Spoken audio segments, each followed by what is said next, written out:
अस्सलाम वालेकुम, hi and hello and sports pulse में आप सबको खुशामदीद कहती हूँ। और जनाब वर्ल्ड कप के मैचेस और मैच हो पाकिस्तान का।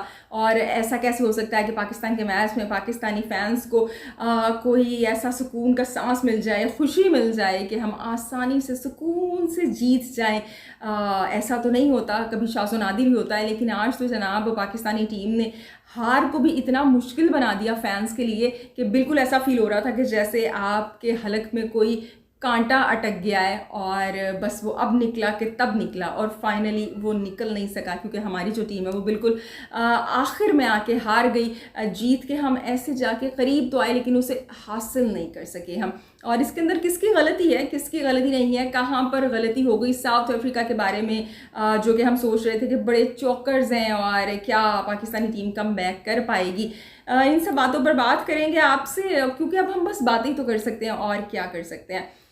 सो जी, मस्ट विन मैच था पाकिस्तान का आज साउथ अफ्रीका के खिलाफ। और अगर आज के मैच की मैं बात करूं तो जनाब कल जैसे कि मैंने कहा कि कुदरत का निज़ाम जीतता है या फिर दबंग अप्रोच जीतती है, तो जी कुदरत का निज़ाम तो आज दिखाई दिया, लेकिन साउथ अफ्रीका की दबंग approach that was totally missing. यानी पाकिस्तानी की जो पाकिस्तानी टीम है उसकी जो गलतियां हैं, मिस्टेक्स हैं, वो तो अपनी जगह पे हैं, लेकिन आज तो साउथ अफ्रीका ने बिल्कुल कंपटीशन पाकिस्तान के साथ लगाया हुआ था कि कौन ज़्यादा मिस्टेक्स करेगा, कौन ज़्यादा बुरा खेलेगा। लेकिन अब पाकिस्तान उसके अंदर जीत गया, हम थोड़ा ज़्यादा बुरा खेल लिए। और इसकी जो बेसिक वजह है ना वो ये है कि आपकी अप्रोच ही ठीक नहीं है।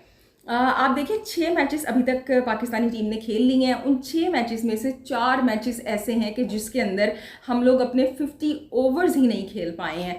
नीदरलैंड, ऑस्ट्रेलिया, इंडिया और अब साउथ अफ्रीका, यानी नीदरलैंड के खिलाफ भी आप पूरे 50 ओवर नहीं खेल सके थे।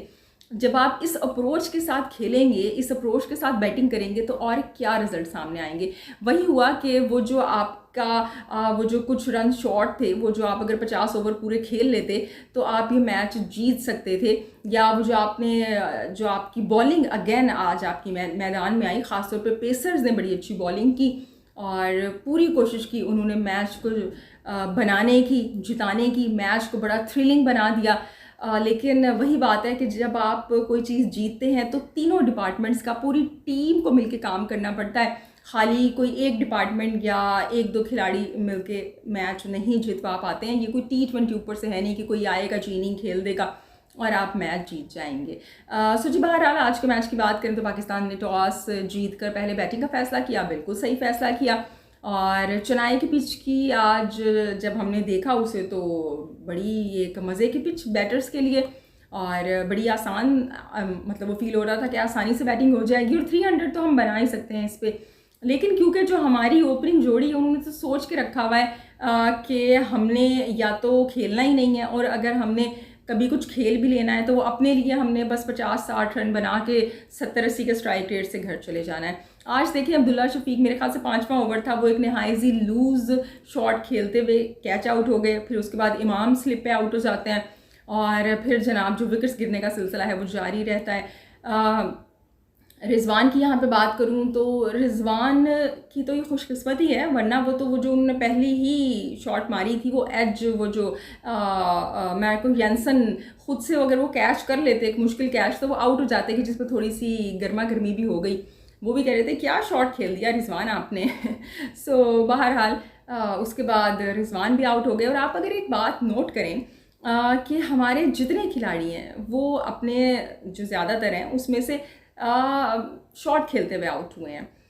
कोई ऐसी, यानी कि आपने जो साउथ अफ्रीका के बॉलर्स थे उनको आपने कुछ ऐसा करने ही नहीं दिया। आपने कहा चलो भाई हम खुद ही तैयार बैठे हुए हैं और सेट होके आउट हुए हैं। इसका मतलब है कि आप अपनी गलती से आउट हुए हो, बजाय इसके कि आपके लिए कुछ फील्ड प्लेसमेंट की जाती या कुछ ट्रैप्स सेट किए जाते। आप तो खुद ही वही कह रहे थे कि बस हमने अपने रन बना लिए, अब हम घर जा रहे हैं।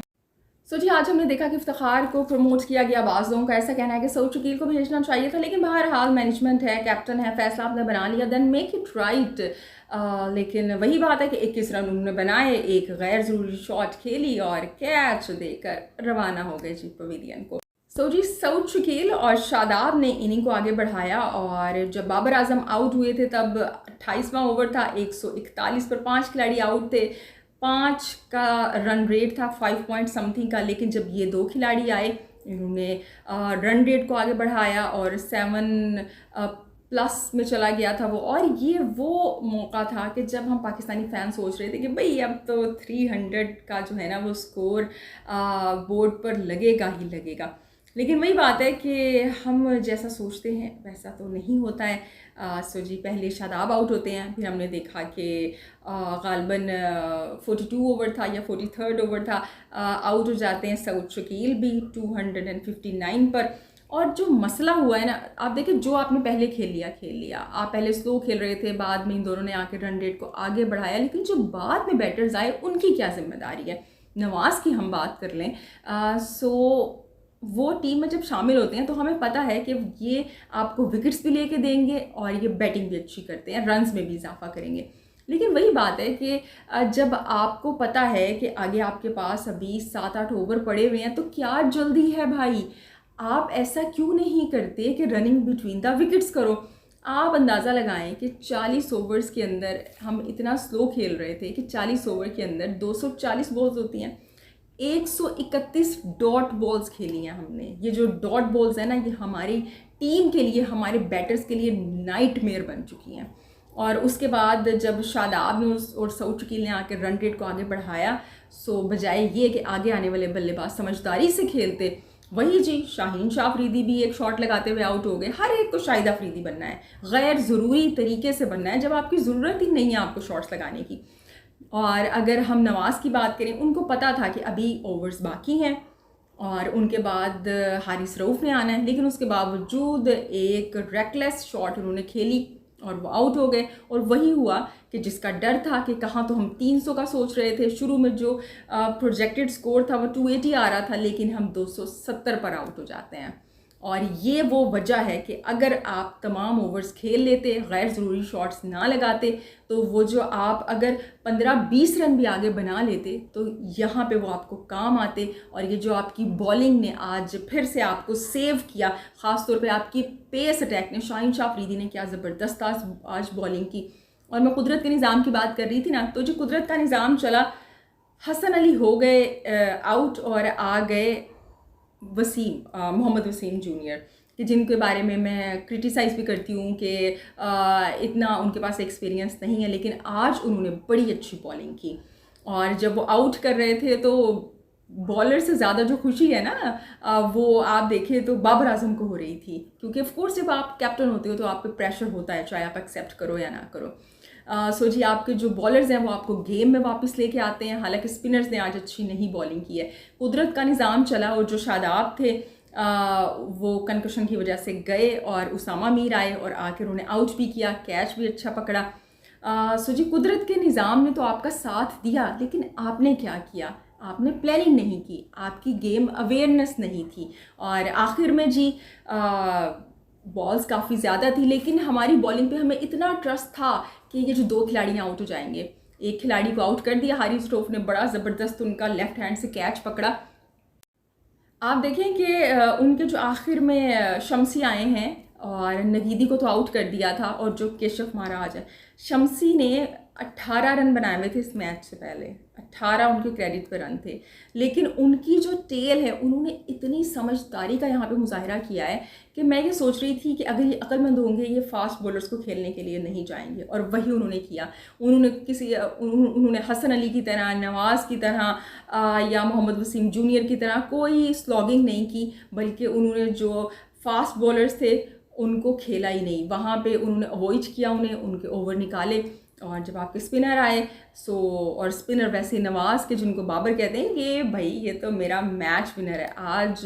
खैर उनको, नवाज़ को भी खाली नहीं हम यहाँ पे ज़िम्मेदार करार दे सकते, लेकिन नवाज़ ने जो ओवर किया, मुझे वो उनका T20 का इंडिया के ख़िलाफ़ ओवर याद आ गया जिसमें मैच उतार दिया था उन्होंने। और कोहली ने क्या ज़बरदस्त उसमें 80+ 83 रन की इनिंग खेली थी, नॉट आउट रहे थे।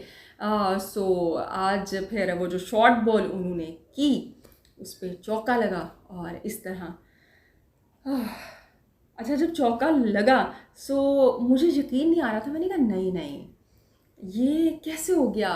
उस वक्त तक दिल को यकीन था कि जब तक चौका नहीं लगा था कि किसी भी बॉल पे ना ये अच्छी लाइन और लेंथ के साथ करेंगे, स्टंप्स में करेंगे, आउट हो जाएगा खिलाड़ी। लेकिन ऐसा नहीं हो सका। हमारी टीम के लिए बड़ी उस वक्त मुझे बुरा फील हो रहा था, क्योंकि सब बड़े एक्साइटेड थे, मैच में जान आ गई थी। सब बड़े एक्साइटेड थे। पाकिस्तानी फैंस के साथ साथ जो क्रिकेटर्स हैं, हमारी टीम है, उनके लिए भी बड़ा हार्ड टाइम।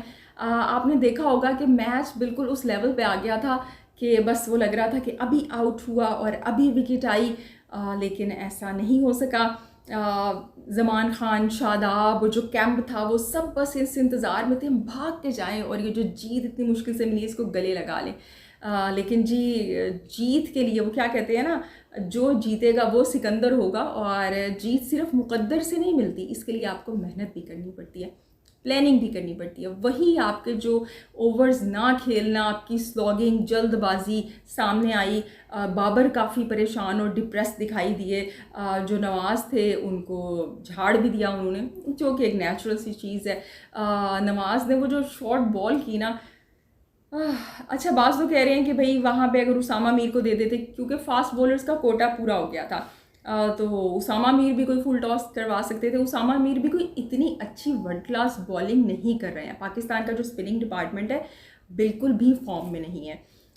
और हम सोचते हैं, हर मैच के बाद हम सोचते हैं कि अगले मैच में तो इब्रार आ जाएंगे, अगले मैच में तो इब्रार आ जाएंगे। तो हो सकता है जी कि अगले मैच में इब्रार आ जाएं और उन्हें मौका मिल जाए खेलने का। क्योंकि उम्मीद पे दुनिया कायम है, और पाकिस्तानी फैंस की दुनिया तो वैसे ही उम्मीद पे और दुआओं पे कायम होती है जी। और अब हम वर्ल्ड कप की रेस से काफ़ी हद तक बाहर हो चुके हैं। अब आप सुपर 4 को तो भूल जाएं, अपने जहन से निकाल दें, और ये ताने बाने जोड़ना छोड़ दें कि वो टीम उसको हरा दे, वो उससे हार जाए तो हम आ जाएंगे। देखिए, ऐसी जीत का बिल्कुल मज़ा नहीं आता। हमारी जो टीम है वो फाइनल खेलना डिज़र्व नहीं करती है। आपको तब्दीलियों की ज़रूरत है। अब आप इस तरह ये जो अगले मैच हैं उनको अपना एक प्राइड सेविंग समझ के खेलें कि ये मैच अब हमने अपने लिए खेलने हैं, जीत के लिए खेलने हैं, अपने फैंस के लिए खेलने हैं। मुझे वो जो ग्राउंड में आए हुए थे फैंस, उनको देख के जो पाकिस्तानी टीम को सपोर्ट कर रहे थे, चेन्नई का जो क्राउड है, जो स्पेक्टेटर्स आए हुए थे, दे आर सो लवली। जितने वहाँ पे मैच हुए हैं, दोनों टीम्स को सपोर्ट कर रहे होते हैं, जो भी टीम खेल रही होती है। बल्कि आज तो मिकी ऑर्थर से सवाल भी हो गया कि आज तो क्राउड से आप सेटिस्फाइड थे, तो ही सेड कि हाँ क्राउड बड़ा अच्छा था, दे आर वेरी लवली। और चेन्नई का क्राउड तो वैसे भी बड़ा मशहूर है कि बड़े दिल वाले अच्छे लोग हैं। जब आप ऐसे में, मैं घर में बैठ के अपनी टीम को सपोर्ट कर रही हूँ और उनके हारने पे इतना अफसोस हो रहा है, तो वहाँ पर जो पाकिस्तानी इंडिया में टी शर्ट पहन के लोग बैठे हुए हैं, टीम को सपोर्ट कर रहे हैं, तो उनको कैसा फील हो रहा होगा। जनाब, ये रही आज के मैच के हवाले से कुछ बातचीत। और आज के मैच के रिजल्ट के बाद मेरे दिल की भी इस वक्त कुछ यही वाली हालत है। छोटे से टुकड़े हो चुके हैं।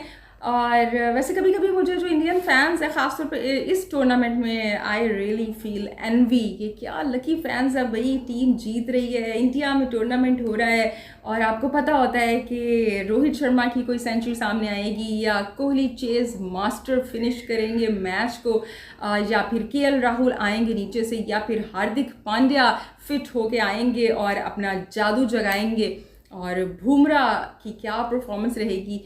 जी, बड़ी अच्छी बात है। बड़े अच्छे टाइम से गुजर रही है इंडियन टीम। उनके फैंस के लिए एक ये बड़ा ही प्राउड मोमेंट है, इसे आप लोग एंजॉय करें। और हम दुआ करते हैं अपनी टीम के लिए कि वापस अपनी फॉर्म में आए, हम भी जीत की जानिब अपने सफ़र का आगाज़ करें। आपसे होगी कल फिर से मुलाकात। अपना ढेर सारा ख्याल रखिएगा। अल्लाह हाफ़िज़।